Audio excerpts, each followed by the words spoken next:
Machst du mir jetzt einen Frühstückskaffee? Also eigentlich würden wir zum Arbeiten lieber einen Grog machen, aber der Alkohol ist so teuer, deswegen trinken wir einen ganz normalen Kaffee, haben wir uns gerade überlegt. Zum Frühstück. Zum Frühstück.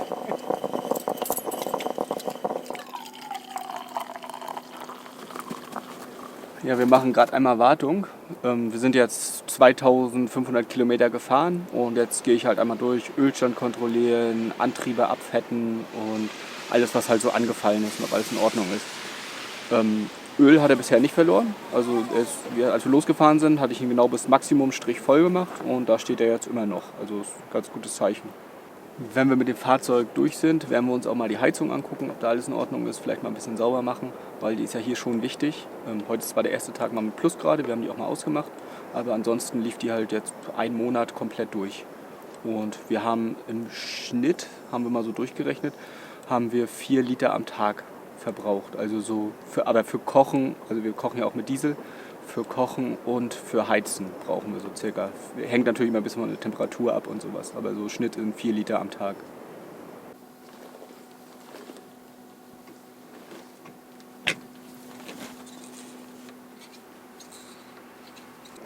Die Türen, die ganzen Scharniere und sowas wollen wir auch einmal abfetten. Die Schiebetür an der Seite, die ist schon richtig schwergängig.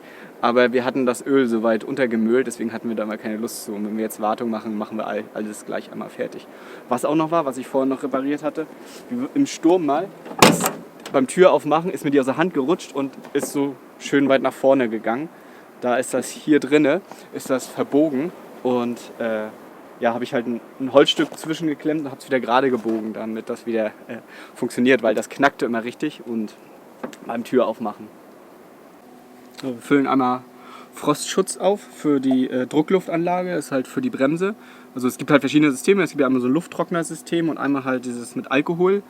Und das ist halt dafür da, dass das nicht einfriert. Und so muss man immer darauf achten, dass da mal ein bisschen Frostschutz drin ist. Da ist so ein kleiner Behälter, passt glaube ich so ein halber Liter rein. Und ja, also wir verbrauchen ungefähr jetzt, haben festgestellt, wir sind 2000 Kilometer gefahren, Behälter ist fast leer, also kann man sagen, halber Liter auf 2000 Kilometer.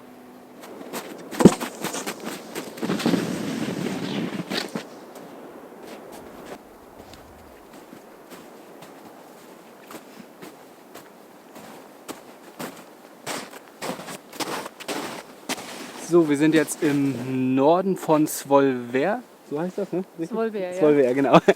Und wollen jetzt hier auf den Berg, den Delfin, genau.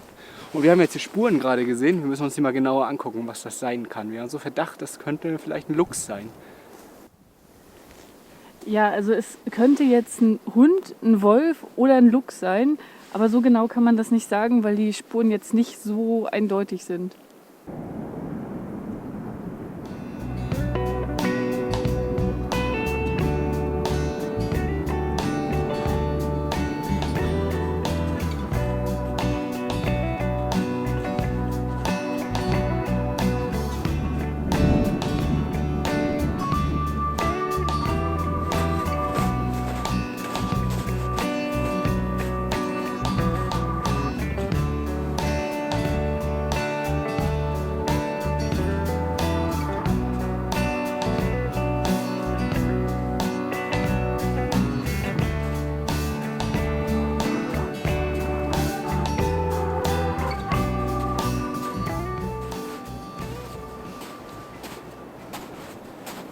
Wir kommen jetzt auch gut voran, also der Schnee ist gut durchgefroren und wir können diesmal besser den Berg hochwandern und wir sind jetzt auch schon auf über der Hälfte etwa.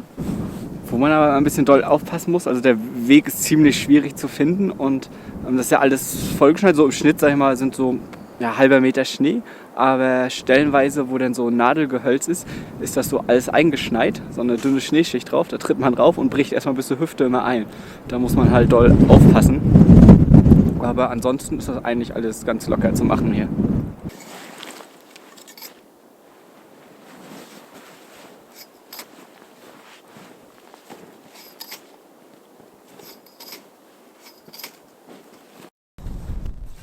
Wir sind hier gerade auf dem Gipfel angekommen und da begrüßt uns ein großer Adler, der hier über uns, also so in der Luft schwebt und nach Beute Ausschau hält. Wir haben unterwegs schon ein paar Spuren gesehen. Anscheinend hat er schon mit ein paar Beutetieren gekämpft.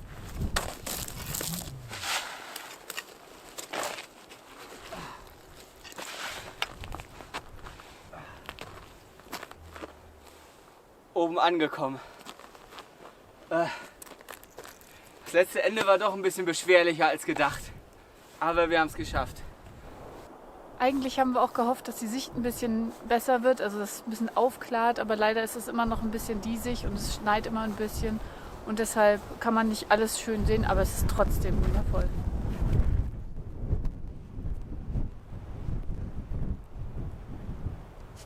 Der Rückweg von unserer Wanderung, der war noch richtig spannend.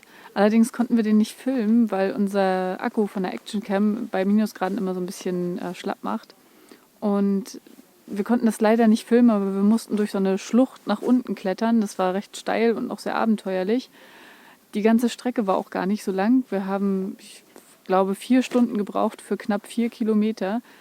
Es war wahnsinnig spannend, aber eben nicht weit. Heute wollten wir eigentlich Langlauf-Ski laufen. Also wir sind hier in dieses Gebiet gefahren, um uns das mal alles ein bisschen anzugucken.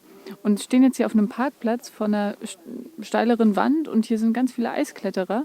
Das gucken wir uns jetzt mal ein bisschen an, wie die dann so eine steile Wand hoch und wieder runter klettern mit ihren Eispickeln und Steigeisen. Und vielleicht probieren wir das dann nachher auch nochmal.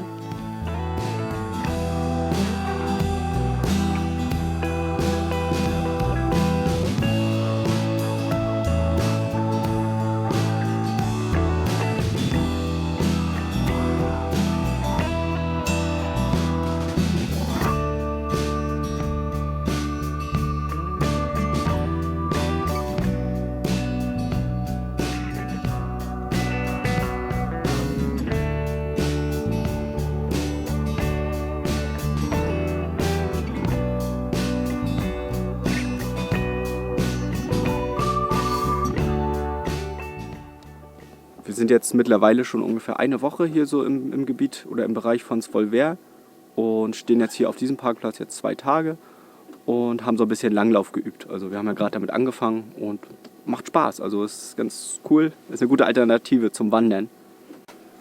Ja, und jetzt ist der Plan, erstmal wieder ein paar Kilometer zu fahren und etwas weiter Richtung Norden. Ja, Christopher hat da nämlich so eine Abschussrampe für Raumfahrt entdeckt, irgendwo im Norden. Und da wollen wir mal gucken, was da dann tatsächlich ist.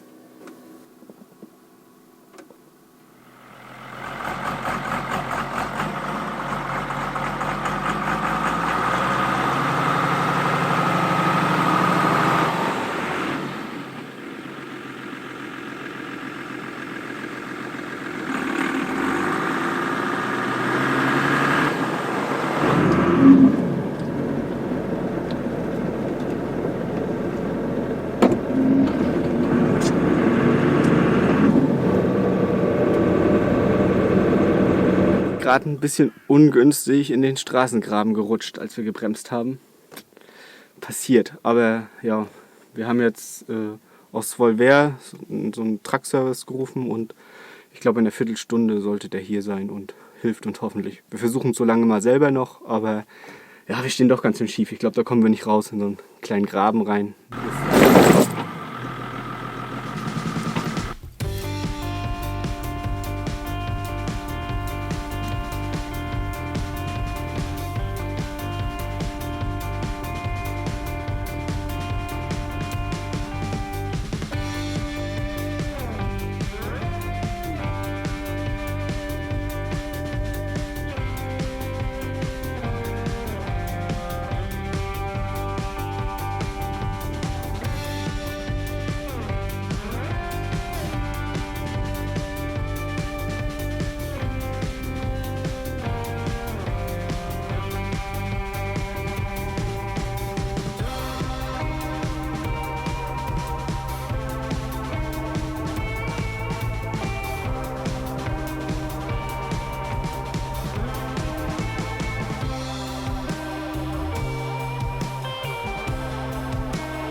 Ja, wir wurden wieder befreit, also Glück im Unglück. War aber doch ein bisschen schwieriger als gedacht. Der Abschlepper, ich glaube, die ganze Aktion hat 3 Stunden gedauert, bis wir draußen waren. Ich denke auch, ja. Ja, ne?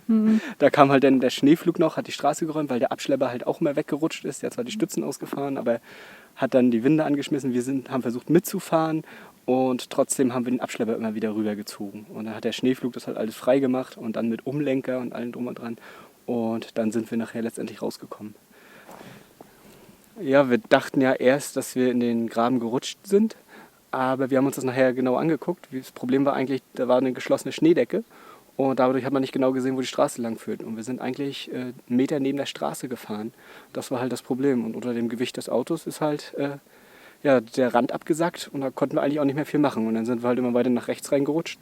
Die Schneedecke hat uns zwar gehalten, dass wir jetzt nicht noch weiter reingefallen sind. Ich weiß nicht, wie tief der Graben war, konnte man ja nicht sehen, war alles zugeschneit. Na, oder umkippen oder Ja, so. also das war alles, also es ging auch noch, so schief war es glaube ich nicht, oder? Hat sich schon schief angefühlt. Also ich lag schon so ein bisschen auf der Seite. Ja, und die Schiebetür und sowas haben wir natürlich auch nicht aufbekommen. Nee. Also wir hätten so auch nicht schlafen können. Für die Nacht hätten wir uns was anderes überlegen Ja. müssen, ja. Ja, war schon ganz gut, dass wir da rausgekommen sind. Also wir hatten die ganze Aktion hat jetzt, glaube ich, wir mussten 350 € ungefähr umgerechnet jetzt bezahlen für diesen Abschlepper und für diese 3 Stunden Geschichte und sowas. Aber wir können noch froh sein. Hätte ein größerer Abschlepper gekommen müssen, extra für LKWs oder sowas, der wäre noch wesentlich teurer gewesen. Also Glück im Unglück. Genau, er hat sich wirklich viel Mühe gegeben, hat alles probiert, Schneeketten draufgezogen und also mit dem Schneeflugmann Ja. sich geholfen. Das war schon super. Ja, die haben sich echt viel Mühe gegeben und war gut. Sehr hilfsbereit hier. Zum Glück ist ja auch nicht so viel kaputt gegangen. Also wir haben so einen kleinen Plastikkanister hinterm Radlauf und der ist ein bisschen zerbeult.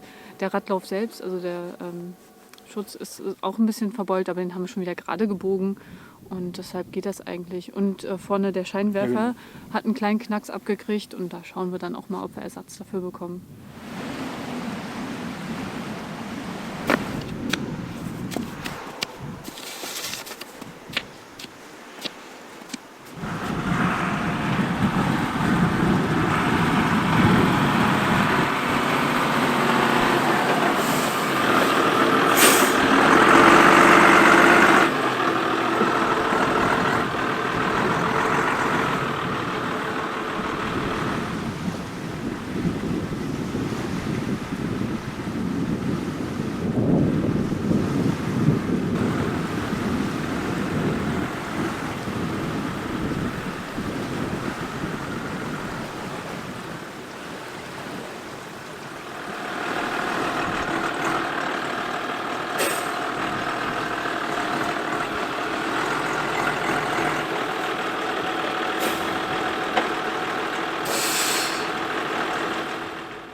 Wir haben ja einen schönen Platz hier am Meer gefunden.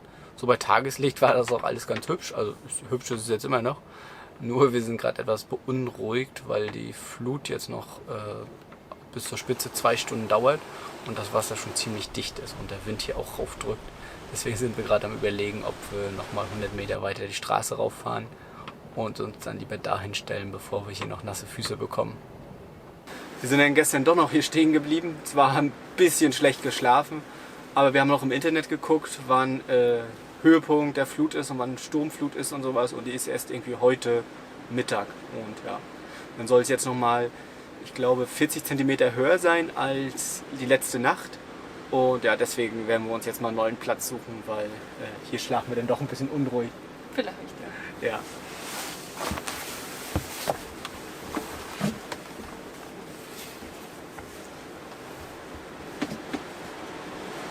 Ja, letzte Nacht stand das Wasser ja schon hier bis zu diesem Stein und ja, wie gesagt 40 cm höher. Das ist dann genau hier an der Kante und deswegen suchen wir uns den neuen Platz jetzt. Dann schlafen wir auch besser.